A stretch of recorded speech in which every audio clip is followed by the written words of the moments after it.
Hello everyone, welcome back to my YouTube channel. तो आज हम डिस्कस करने वाले हैं पद्मिनी एकादशी 2023 कब है, क्या शुभ मुहूर्त रहेगा, क्या पूजा विधि रहेगी और इस दिन आप कौन कौन से उपाय कर सकते हैं और अपने जीवन की समस्याओं को दूर कर सकते हैं। अधिक मास या फिर मल मास के शुक्ल पक्ष में पड़ने वाली एकादशी तिथि को कमला एकादशी, पुरुषोत्तमी एकादशी या फिर पद्मिनी एकादशी के नाम से भी जाना जाता है। पद्मिनी एकादशी अधिक मास की पहली और सावन की दूसरी एकादशी है। पद्मिनी एकादशी हमेशा अधिक मास में आती है। अधिक मास के शुक्ल पक्ष की एकादशी तिथि को पद्मिनी एकादशी के नाम से जाना जाता है। पद्मिनी एकादशी को अधिक मास एकादशी, पुरुषोत्तमी एकादशी या मलमाती एकादशी के नाम से भी जाना जाता है। अधिक मास में पड़ने के कारण इस एकादशी के दिन भी भगवान विष्णु की उपासना की जाती है। भगवान विष्णु को समर्पित अधिक मास में तो इस व्रत का महत्व और भी ज़्यादा होता है। इस दिन व्रत रखने से भगवान विष्णु आपकी हर मनोकामनाएं पूर्ण करते हैं। तो जानते हैं पद्मिनी एकादशी कब है। सावन मास की दूसरी एकादशी पद्मिनी एकादशी 29 जुलाई यानी शनिवार को मनाई जाएगी।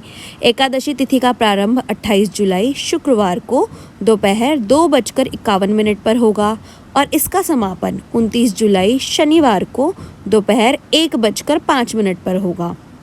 तो उदया तिथि के अनुसार पद्मिनी एकादशी 29 जुलाई शनिवार को मनाई जाएगी।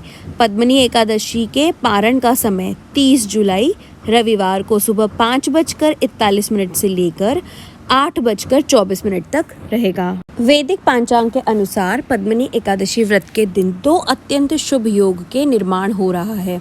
इस विशेष दिन पर ब्रह्मा योग और इंद्र योग बन रहे हैं।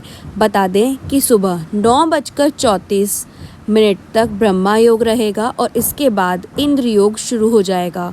ज्योतिष शास्त्र के अनुसार इन दोनों शुभ मुहूर्त में पूजा पाठ एवं स्नान दान करने से साधक की सभी मनोकामनाएं पूर्ण हो जाती है और देवी देवताओं का आशीर्वाद प्राप्त होता है। अब हम जानते हैं पद्मिनी एकादशी व्रत का महत्व। 3 वर्षों में एक बार रखे जाने वाला पद्मिनी एकादशी व्रत का सनातन धर्म में विशेष महत्व है।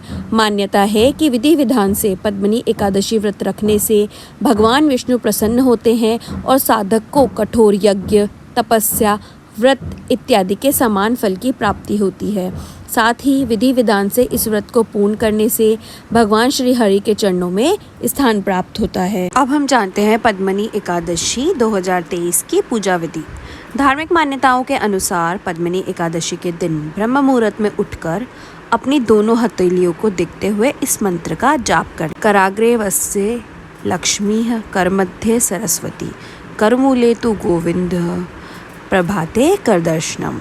इसके बाद स्नान आदि से निवृत्त होकर पीले रंग के स्वच्छ वस्त्र धारण करें।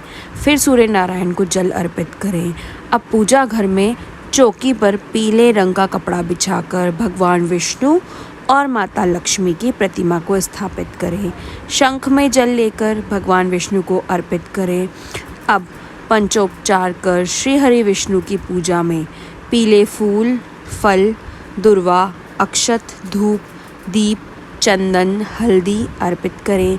इसके बाद भगवान विष्णु को केसर मिश्रित खीर का भोग लगाएं। इसके बाद विष्णु चालीसा, स्तुति, स्तोत्र का पाठ करें। साथ ही भगवान विष्णु के मंत्रों का जप करें।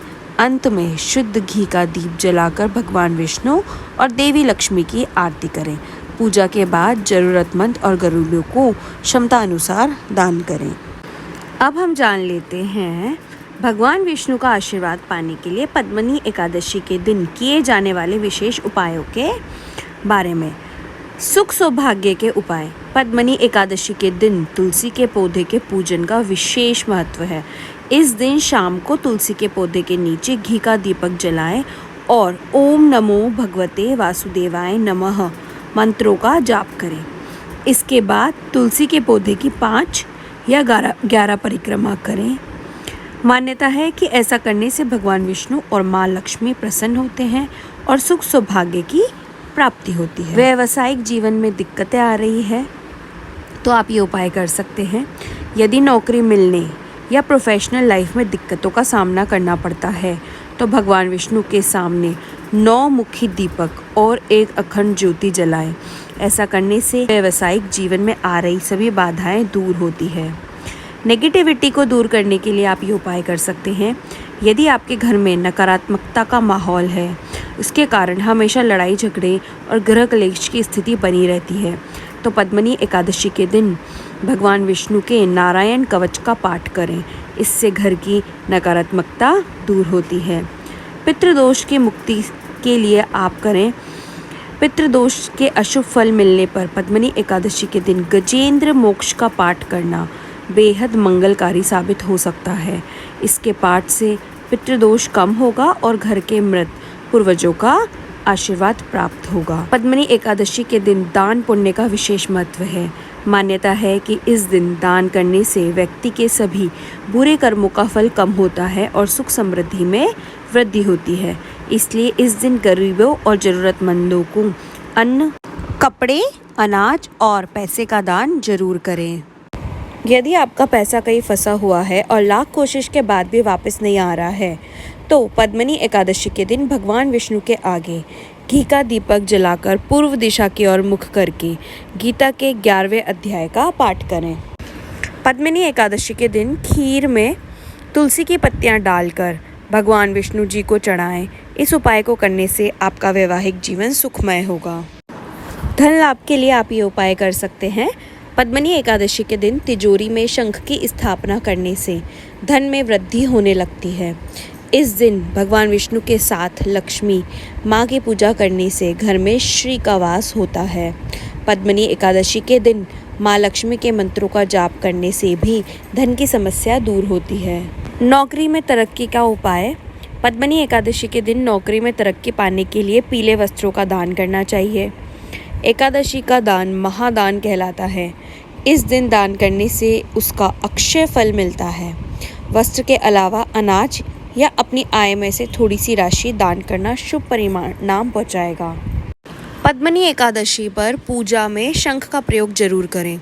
पौराणिक मान्यताओं के अनुसार शंख को माँ लक्ष्मी का भाई माना जाता है और जिस घर में शंख रहता है उस घर के लोग सदैव खुशहाल रहते हैं और माँ लक्ष्मी की कृपा उन पर बनी रहती है।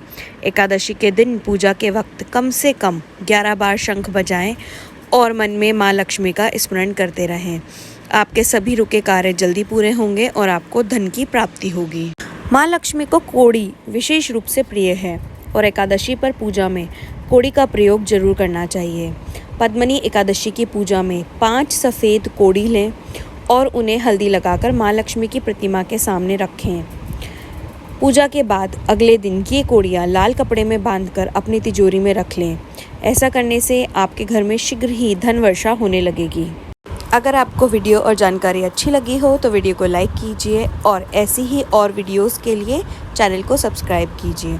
Thank you for watching. Shri Hari Vishnu.